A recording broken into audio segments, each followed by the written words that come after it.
Je n'étais pas pasteur. Je n'étais pas dirigeant de louange. J'étais ingénieur du son, le gars dans l'ombre, celui qui branche les câbles, qui règle les retours, qui s'assure que chaque voix sur scène sonne parfaitement. Je travaillais dans des méga-conférences, des concerts chrétiens, des tournées de louanges. J'ai entendu des milliers de personnes chanter les louanges de Dieu à travers d'immenses haut-parleurs. J'ai vu les lumières, la fumée, les mains levées, les larmes. Mais au fond de moi, j'étais vide. Je croyais toujours en Jésus. Je n'avais pas quitté l'Église. Mais quelque part, sur le chemin, j'avais cessé de ressentir le poids de ce que signifiait vraiment adorer. J'avais commencé à voir la louange comme une production, pas comme un sacrifice. Les chants étaient devenus du bruit de fond. Les voix, des performances.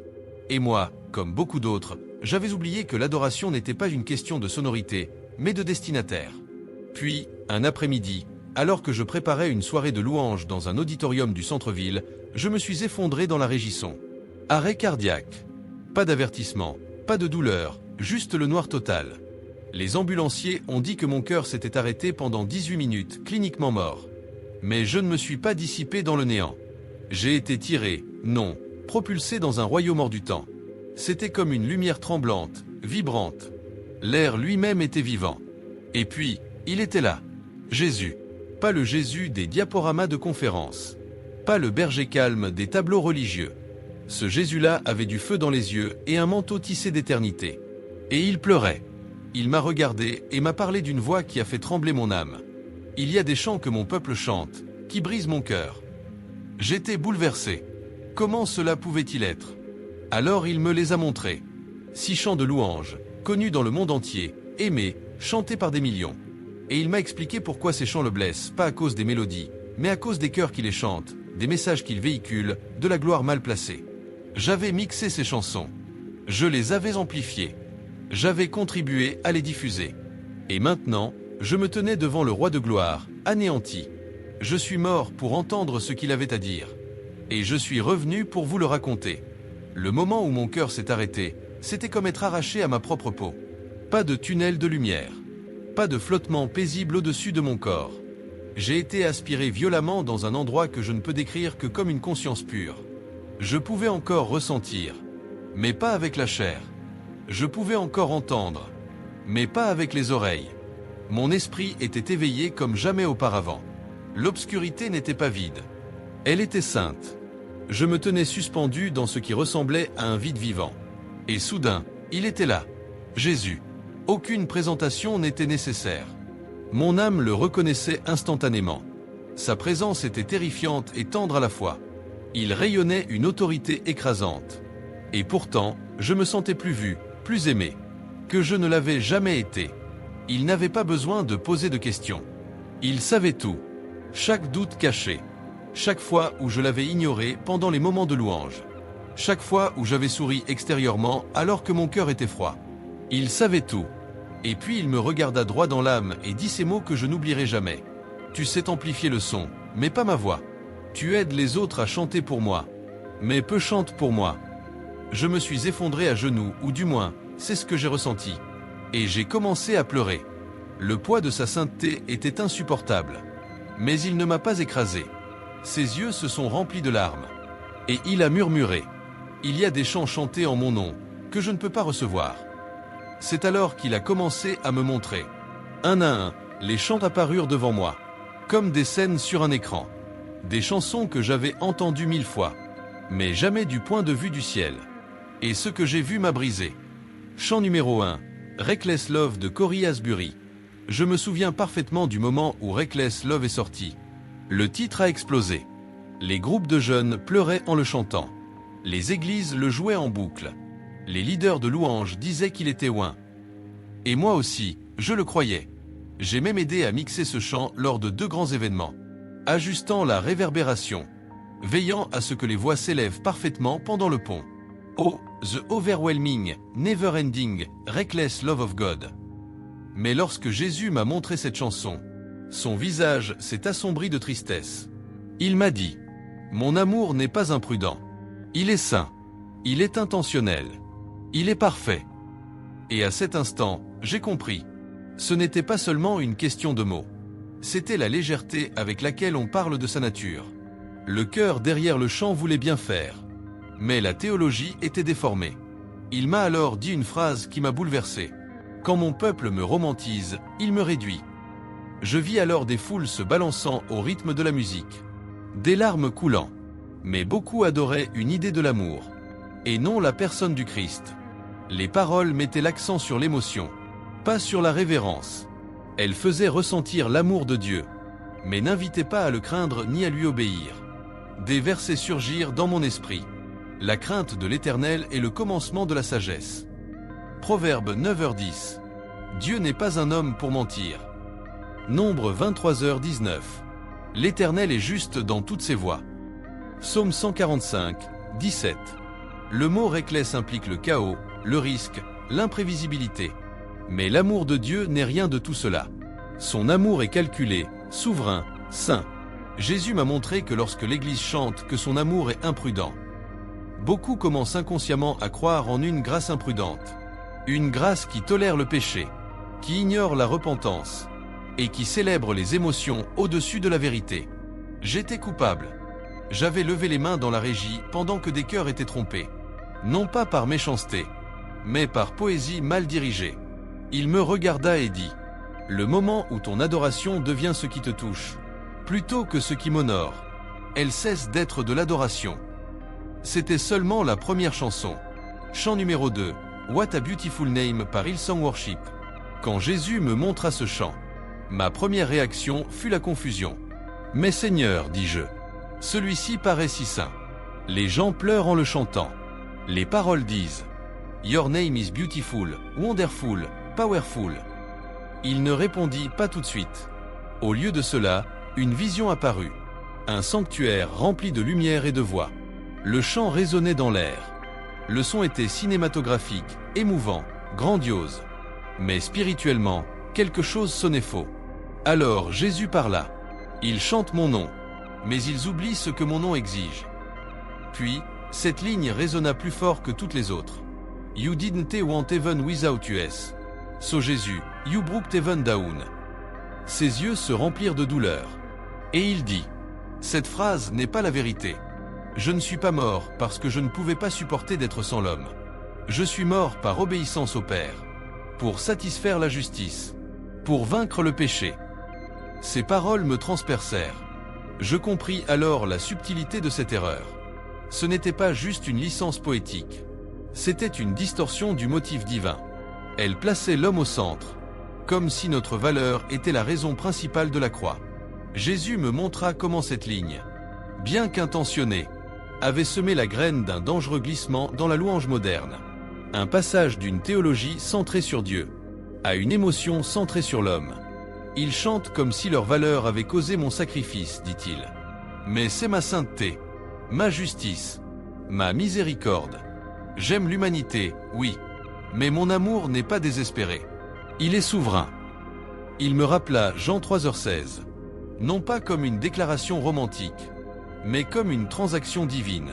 Car Dieu a tant aimé le monde qu'il a donné son Fils unique. Pas parce qu'il ne pouvait vivre sans nous, mais parce qu'il choisit de nous racheter.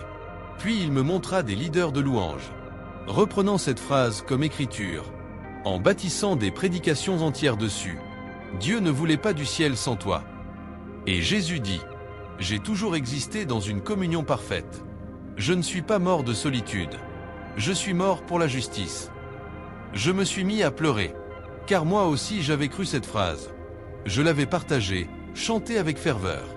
Mais le ciel voyait les choses autrement. Dis-leur de revenir à la vérité, dit-il. Que leur adoration reflète qui je suis, pas simplement ce qu'ils ressentent que je suis. Chant numéro 3, Good Good Father, Chris Tomlin, originalement par Ousfir. Celui-ci a été le plus difficile pour moi personnellement. J'avais chanté cette chanson pendant des années. Je l'avais jouée lors de dédicaces, de baptêmes, même à des funérailles. Le refrain était devenu un hymne universel dans les églises. You're a good, good father. It's who you are. And I'm loved by you. It's who I am. Quand Jésus me révéla ce chant, je m'attendais à être réconforté. Je pensais qu'il allait sourire et dire : celui-là est juste. Mais il ne le fit pas. Il me montra des salles sombres, des sanctuaires éclairés à la bougie, des auditoriums bondés, des cercles de prière. tous remplis de gens balançant doucement en chantant ces mêmes paroles. Pourtant, au lieu de voir la louange monter comme un parfum d'encens vers le ciel, je vis une fumée qui dérivait sur le côté.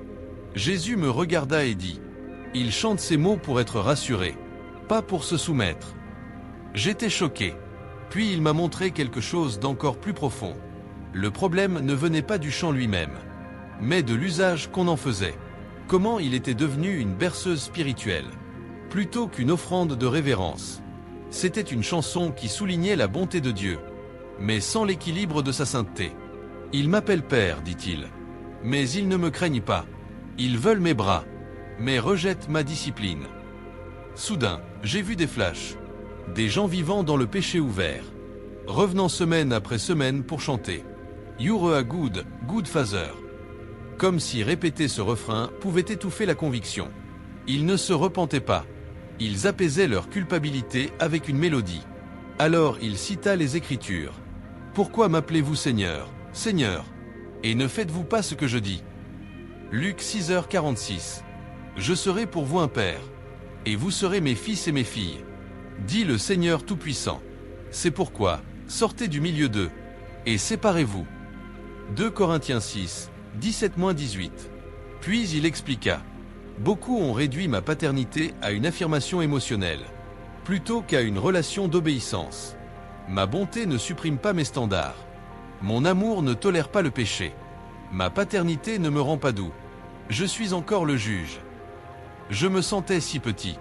J'ai dû me repentir, parce que j'ai compris que j'avais utilisé cette chanson, non pas pour le glorifier, mais pour me rassurer.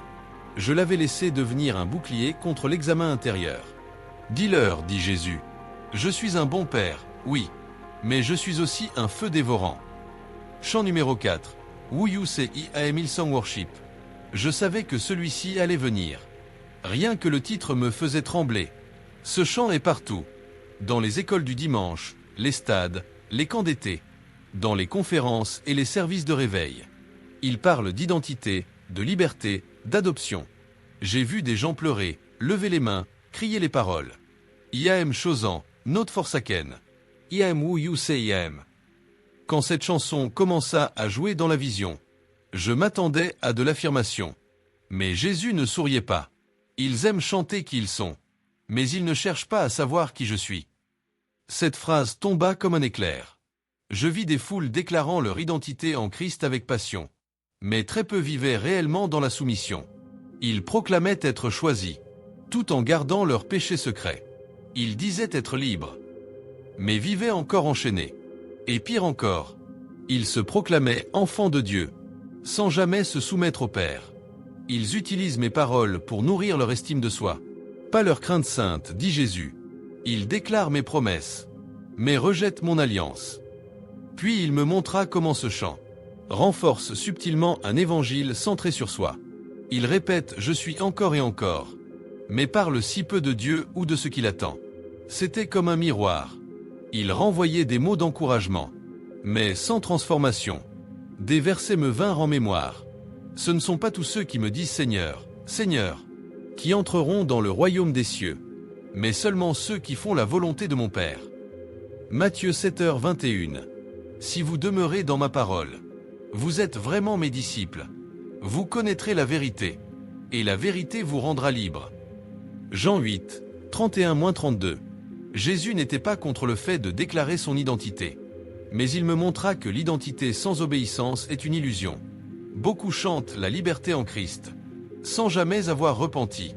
Ils célèbrent la position, sans la poursuite. Ma parole vous définit, dit-il, mais ma croix doit vous purifier. Ils chantent être choisis, mais ne me choisissent pas chaque jour. Ils chantent être libres, mais refusent de marcher dans ma vérité. Ce n'est pas de l'adoration, c'est de l'affirmation déguisée en adoration. Je n'ai rien pu dire. J'avais chanté ce morceau avec ferveur, convaincu qu'il fortifiait les âmes. Mais maintenant je voyais qu'il remplaçait la soumission par l'émotion. « Dis-leur, dit Jésus, je ne suis pas mort pour qu'ils se sentent en sécurité. Je suis mort pour qu'ils deviennent saints. » Chant numéro 5, Waymaker Sinak, popularisé par Leland, Michael W. Smith et d'autres. Celui-ci m'a surpris. Waymaker s'est répandu sur toute la planète. Des églises d'Afrique aux méga-églises américaines. On l'a chanté dans les hôpitaux pendant les pandémies, dans les tentes de réveil, sur les tournées de louanges. Les paroles répétitives sont devenues légendaires. Waymaker, Miracle Worker, Promise Keeper, Light in the Darkness, My God, That is who you are. Quand Jésus fit apparaître cette chanson, je m'attendais presque à ce qu'il se réjouisse.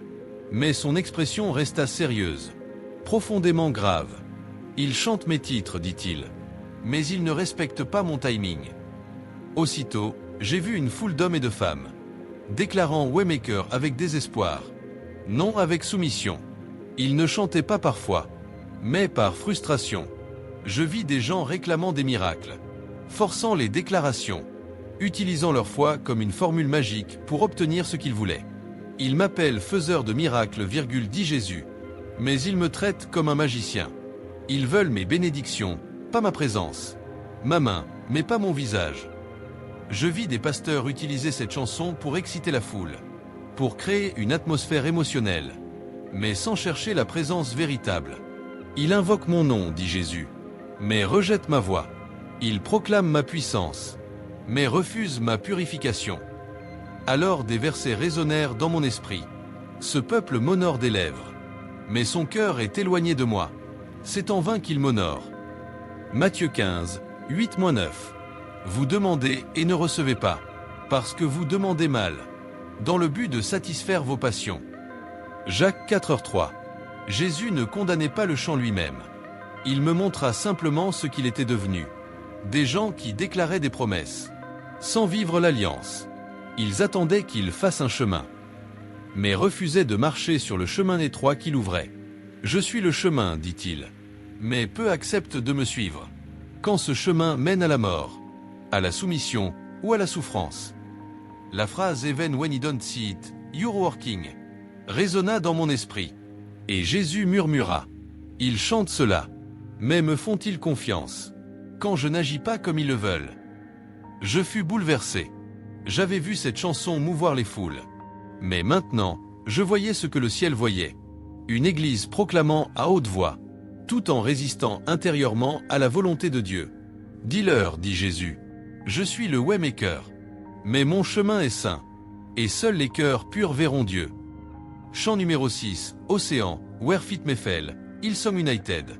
S'il existait une chanson qui symbolisait toute une génération, c'était celle-là. Spirit lead me where my trust is without borders.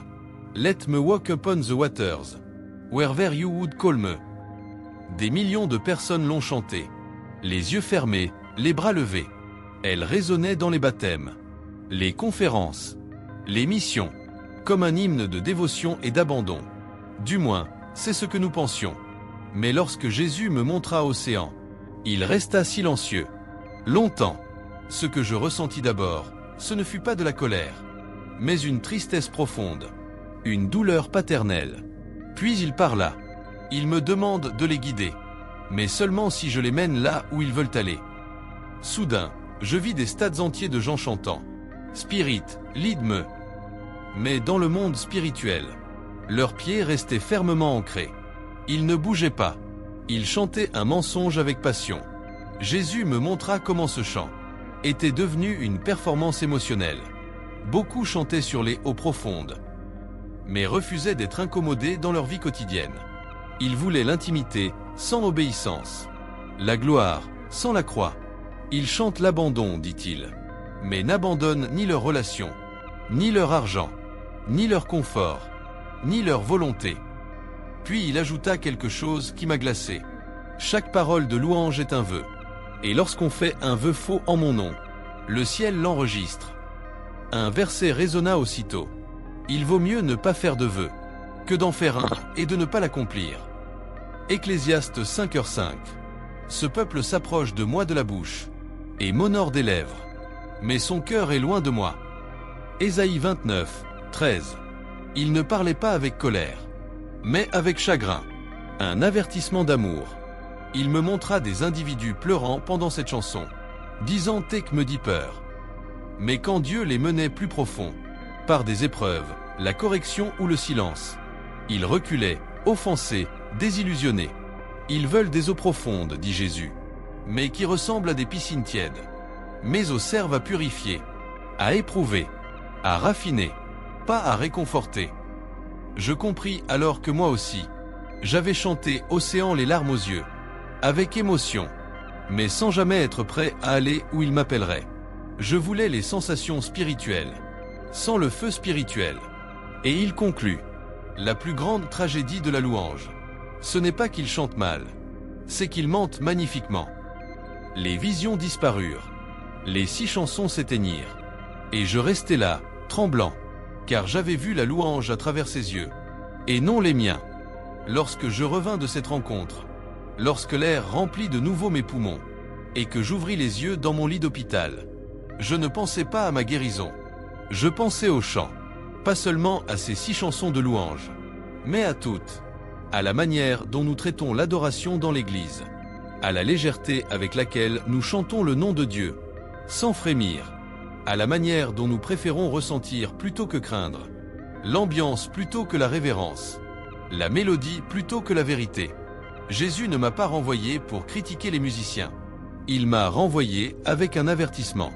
Pour nous tous, pour les leaders de louange, les ingénieurs du son, les pasteurs, les chanteurs, les fidèles, les créateurs de playlists, pour tous ceux qui osent ouvrir la bouche et dire « Saint, Saint, Saint », sans réaliser à qui le disent. Il m'a dit « Tu dois parler de ce que tu as vu, même s'ils se moquent de toi, même s'ils disent ce n'est que de la musique, même s'ils t'accusent de juger. Dis-leur « Je suis saint ». Dis-leur « Je pleure encore ». Dis-leur « J'entends chaque mot qu'ils chantent ». Je ne crois pas que chaque chant de louange soit mauvais. Je ne crois pas que chaque auteur ait de mauvaises intentions. Mais je crois de tout mon être que Jésus est attristé par l'état de l'adoration moderne. Nous avons transformé ce qui devait être un autel d'encens en scène de spectacle. Nous chantons à propos de Dieu, mais non pour Dieu. Nous déclarons des promesses, mais ignorons les commandements. Nous levons les mains, mais pas nos cœurs. Jésus ne m'a pas demandé de créer un mouvement. Il m'a demandé de faire sonner l'alarme. L'adoration, dit-il, n'est pas l'échauffement, c'est l'offrande. Que vos chants soient empreints de vérité, que vos mélodies soient liées à ma parole, que vos cœurs soient brisés avant que vos mains se lèvent. Alors, je vous avertis, ne chantez pas ce que vous ne vivez pas. Le ciel écoute, et l'enfer aussi. L'adoration n'est pas un genre musical, c'est une réalité du trône. Chantez avec crainte et vérité. Quand j'ai ouvert les yeux, la pièce tournait. Les médecins et les infirmières me regardaient, stupéfaits. L'un d'eux murmura « On vous avait perdu, et quelque chose vous a ramené. » Mais je savais que ce n'était pas quelque chose. C'était quelqu'un. Je ne suis pas revenu de la mort pour reprendre une vie normale. Je suis revenu avec un feu sacré dans les os et des larmes qui ne cessent de couler.